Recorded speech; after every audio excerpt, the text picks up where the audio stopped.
Good morning, ladies. Happy Wednesday. It's not Wednesday, it's Tuesday. Happy Tuesday. I hope your day is going well. Yeah, having a little struggle of waking up this morning, but it's all good. I have to get up. Let's go. Let's do this. I have to work in the warehouse today. They called me in because today's actually a work from home day, but it is all good. Teamwork makes a dream work, right? Outside of that, I know I will be doing a lot of lifting, standing, and squatting in a couple of hours. Looking at my watch, a couple of hours. But before I get the day going, we are on a new chapter in the Bible. Today, we will be starting Joshua. And just a little background as promised. Setting, Joshua is the first 5 books of the Bible, provided background, which provides background for the book of Joshua. The people's preparation began in Genesis with the promise of the land to Abraham, Isaac, and Jacob. Preparation continued as for 2 centuries, Abraham's descendants lived in the land but never fully controlled it. For the next 4 centuries, the Israelites lived in Egypt. The book of Exodus records their escape from slavery and the giving of the law. Leviticus prepares them for worship. Numbers and Deuteronomy provide for them a civic structure. And even the language in Joshua's account detailing Israel's entry into the land is similar to the Deuteronomy description of Israel's preparation for entry into the Promised Land. The book of Joshua refers to the Pentateuch as a completed entity normative for that generation. Now, although the law and Israel's special covenant relationship with God defined the nation's identity, God had also promised the Israelites a land of their own. The book of Joshua is the record of their conquest of that land under God's leadership. Canaan, the strategic land bridge connecting Africa with Asia and ultimately with Europe, is a unique land. It links the Indian Ocean via the Red Sea with the Atlantic Ocean via the Mediterranean. It claims more military occupations, battles, and bloodbaths than any country on the globe. At least 30 world powers have trampled its soil, and people living in this land need a special relationship with their defender. The Promised Land was a pagan land. Though God had placed a witness himself in the land with the election of Abraham and his descendants as his chosen people, the people of Canaan persisted in the worship of numerous gods and goddesses. By the time of the conquest, the religious climate of Canaan had grown so decadent that a variety of detestable practices expressly forbidden to the Israelites, including cult prostitution and child sacrifice, had evolved. Egypt, the political Goliath of the day, showed little concern. Other political powers had waned, and Canaan's own native inhabitants lacked unity. The timing for the Israelite invasion was perfect. Now, the purpose of this book is to remind the Israelites, for Joshua, including future generations, that their land was a gift from God and that their possession of the land was the fulfillment of his promise. What began as a promise to Abraham, Isaac, and Jacob had continued through Moses now would be fulfilled under Joshua. The faithfulness of Joshua's generation would be tested in a battle. Greater tests would come, however, as future generations changed from the nomadic life of herdsmen to a new life as permanent settlers. We are going to be hopping on to Joshua 1 and 2 today. And today's Bible study goes like this. Verse 1. After the death of Moses, the servant of the Lord, it came to pass that the Lord spoke to Joshua, the son of Nun, Moses' assistant, saying, Moses, my servant, is dead. Now therefore arise, go over this Jordan, you and all this people, to the land which I am giving to them, the children of Israel.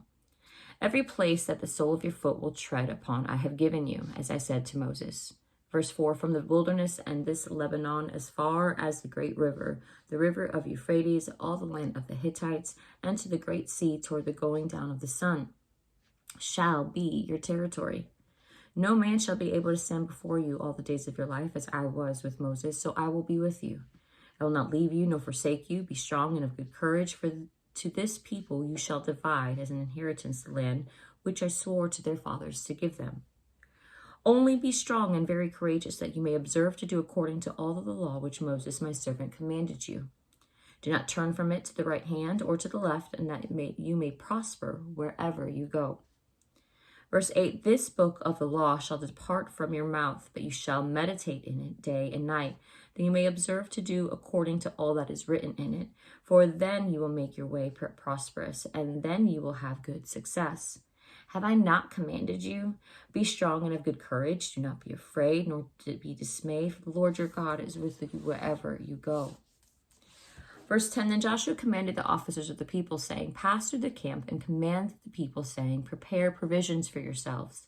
For within 3 days you will cross over this Jordan to go to possess the land which the Lord your God is giving you to possess. Now verse 12, and to the Reubenites, the Gadites, and half the tribe of Manasseh, Joshua spoke, saying, verse 13, remember the word which Moses, the servant of your Lord, commanded you, saying, the Lord your God is giving you rest and is giving you this land.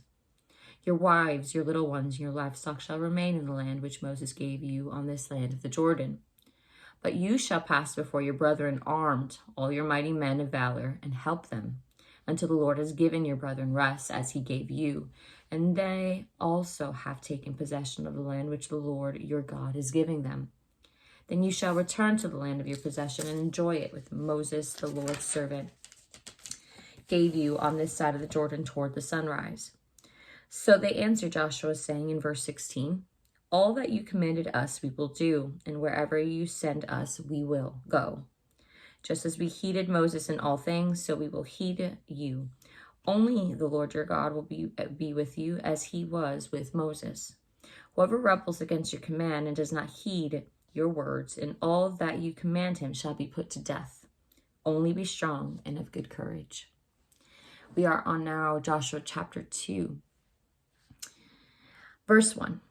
Now Joshua the son of Nun sent out 2 men from Acacia Grove to spy secretly, saying, go, view the land, especially Jericho. So they went and came to the house of the harlot named Rahab, and lodged there. And it was told to the king of Jericho, saying, behold, men have come here tonight from the children of Israel to search out the country. Verse 3, so the king of Jericho sent to Rahab, saying, bring out the men who have come to you, who have entered your house, for they have come to search out all the country. Then the woman took the 2 men and hid them. So she said, yes, the men came to me, but I did not know where they were from. And it happened as the gate was being shut, when it was dark, that the men went out. Where the men went, I do not know. Pursue them quickly, for you may overtake them. Verse 6, but she had brought them up to the roof and hidden them with the stalks of flax, which she had laid in order on the roof.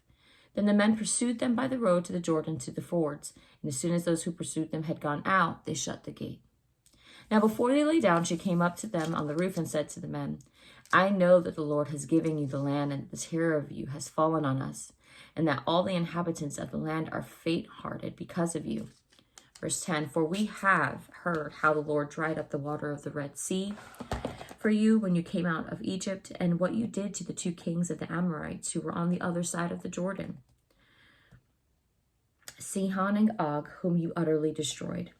Verse 11, and as soon as we heard these things, our hearts melted, neither did they remain nor any more courage in anyone because of you. For the Lord your God, he is the God in heaven above, on earth, and beneath. Now therefore I beg you, swear to me by the Lord, since I have shown you kindness, that you will also show kindness to my father's house, and give me a true token. Verse 13, and spare my father, my mother, my brothers and sisters, and all that they have, and deliver our lives from death. So the men answered her, our lives for yours, if none of you tell this business of ours. And it shall be, when the Lord has given us the land, that we will deal kindly and truly with you. Verse 15, then she let them down by a rope through the window, for her house was on the city wall. She dwelt on the wall. And she said to them, go to the mountain, lest the pursuers meet you. Hide there 3 days until the pursuers have returned. Afterwards you may go your way. Verse 17, so the men said to her, we will be blameless of this oath of yours, which you have made to us swear, unless when we come into the land, you bind this line of scarlet cord in the window through which you let us down. And unless you bring your father, your mother, and your brothers, and all your father's household to your own home. So it shall be that whoever goes outside the doors of your house into the street, his blood shall be on his own head, and it will be guiltless. and we will be guiltless. And whoever is with you in this house, his blood shall be on our head if a hand is laid on him. Verse 20, and if you tell this business of ours, then we will be free from your oath, which you made us swear. Then she said, according to your words, so be it. And she sent them away, and they departed, and she bound the scarlet cord in the window. Verse 22, they departed and went to the mountain and stayed there 3 days until the pursuers returned.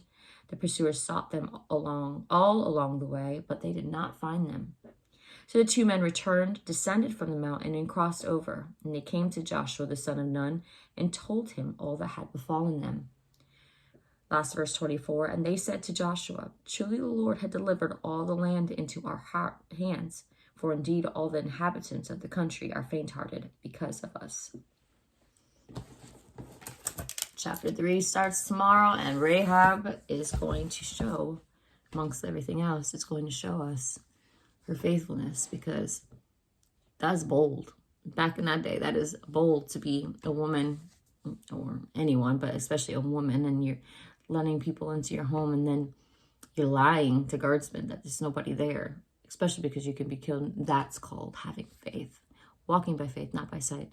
And standing for what you believe in, trusting and having full faith that God in the good is going to bring you out of it.